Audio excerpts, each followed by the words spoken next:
இன்றைய எலியாவின் உணவு என்ற பகுதியில் புல் தானாக வளரும் ஆடுகளை நாம் தான் வளர்க்க வேண்டும். இந்த தலைப்பில் நாம் தியானிப்போம். கர்த்தர் நல்லவர் என்பதை ருசித்து பாருங்கள். அவர் மேல் நம்பிக்கையாய் இருக்கிற மனுஷன் பாக்கியவான். பிரியமானவர்களே, இயேசு கிறிஸ்துவின் இனிய இன்ப நாமத்தில் உங்கள் அனைவருக்கும் அன்பின் நல்வாழ்த்துக்கள். நீதிமொழிகள் 27 அதிகாரம் 25 வசனத்தில் புல் முளைக்கும், பச்சிலைகள் தோன்றும், மலை புண்டுகள் சேர்க்கப்படும் என்று சொல்லப்பட்டிருக்கிறது.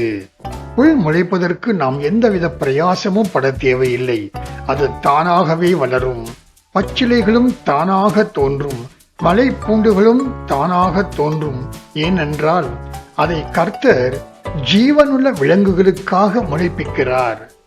104 சங்கீதம் 14 வசனத்தில் பூமியிலிருந்து ஆகாரம் உண்டாகும்படி அவர் மிருகங்களுக்கு புல்லையும் மனுஷருக்கு உபயோகமான பயிர் வகைகளையும் முளைப்பிக்கிறார் என்று சங்கீதக்காரன் சொல்வதை பார்க்கலாம்.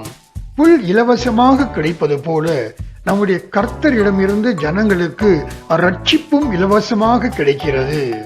புல் எங்கே முளைத்திருக்கிறதோ அந்த இடத்திற்கு மேய்ப்பன் ஆடுகளை நடத்தி கொண்டு செல்வான். ஒரு நாள் மட்டுமல்ல, ஒவ்வொரு நாளும் அழைத்து செல்வான். அதே போல கர்த்தரிடம் ரட்சிப்பு இருப்பதால் கர்த்தரிடத்திலே ஜனங்களை நடத்தும்படியாக தேவன் ஊழியக்காரர்களை ஏற்படுத்தி இருக்கிறார். ஜனங்கள் பெற்றுக்கொண்ட ரட்சிப்பை கடைசி வரை காத்துக்கொள்ளும்படியாக ஒவ்வொரு நாளும் ஊழியர்கள் தங்களுடைய ஆடுகளை கர்த்தருக்குள் நடத்த வேண்டும். தினம் தினம் புல்மேயும் ஆடுகள் புஷ்டியாக வளருவது போல தினம் தினம் ஆவிக்குரிய உணவு பெற்றுக்கொள்பவர்களின் ஆத்துமாக்கள் ஆவியில் அனலாகி புஷ்டியாக இருப்பார்கள்.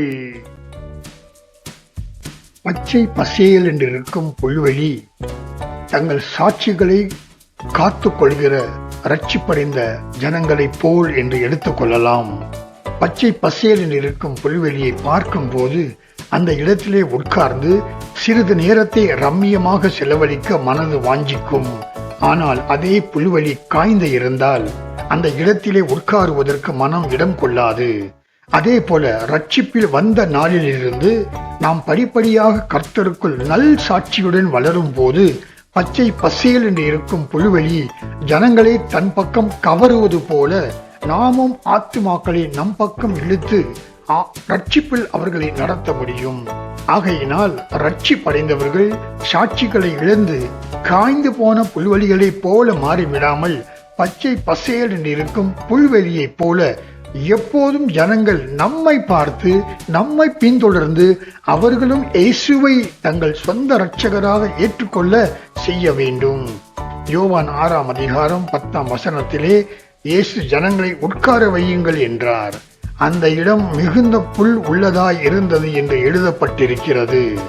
அந்த புல்வெளியில் ஜனங்கள் உட்கார்ந்து ஆண்டவர் 5 அப்பங்களையும் 2 மீன்களையும் ஸ்தோத்திரம் பண்ணி சீசர்கள் இடத்தில் கொடுத்த போது அந்த புல்வெளியில் அமர்ந்திருந்த ஜனங்கள் தங்களுக்கு வேண்டிய மட்டும் புசித்து திருப்தியான பிறகு அவர்கள் மீதியானதை 12 கூடைகளை நிரப்பினார்கள் என்று வாசிக்கிறோம். நம்முடைய ஆண்டவர் எதையுமே தாராளமாக கொடுக்கிற ஆண்டவர்.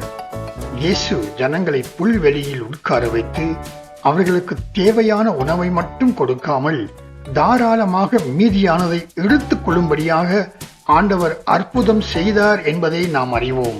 அதே போல ரட்சிப்படைந்தவர்கள் ஆவியிலே அனலோடு இருந்தும் கர்த்தருடைய காரியத்தில் பசியோடும் தாகத்தோடும் இருந்தால் கர்த்தர் நமக்கு தேவையான ஆவிக்குரிய உணவு மட்டுமல்ல, மேலும் மேலும் ரட்சிப்பில் வளரும்படியாகவும் பலப்படும்படியாகவும் நம்மை நடத்த வல்லமையுள்ள தேவனாய் இருக்கிறார். கர்த்தருடைய உபதேசம் கேட்டு உணவுக்காக புல்வெளியில் உட்கார்ந்திருந்தவர்கள் இயேசுவின் போதனையை கேட்டு ரட்சிப்படைந்தவர்கள் என்றும் ரட்சிப்பு பெற்றுக்கொள்ள போகிறவர்கள் என்றும் நாம் அர்த்தம் கொள்ளலாம்.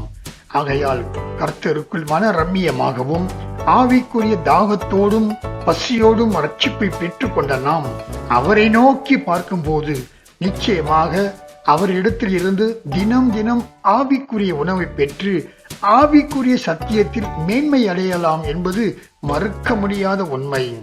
பிரியமானவர்களே, பச்சை பசேல் என்றிருக்கும் புல்வெளி ஜனங்களை கவர்ந்திருப்பது போல நாமும் ரட்சிப்பில் நல் சாட்சியுடன் திடமாக இருந்து நம்மை காண்கின்றவர்கள் நம்மை போல் அவர்களும் ரட்சிப்படைய ஜெபிப்போம். கர்த்தரின் நாமம் மட்டும் மகிமைப்படுவதாக. ஆமேன். ஜெபிக்கலாம்.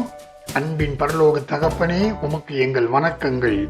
இயேசுவே, பிதாவின் வலது பக்கத்தில் உட்கார்ந்து எங்களுக்காக பரிந்து பேசுகிற தயவிற்காய் உமக்கு நன்றி செலுத்துகிறோம்.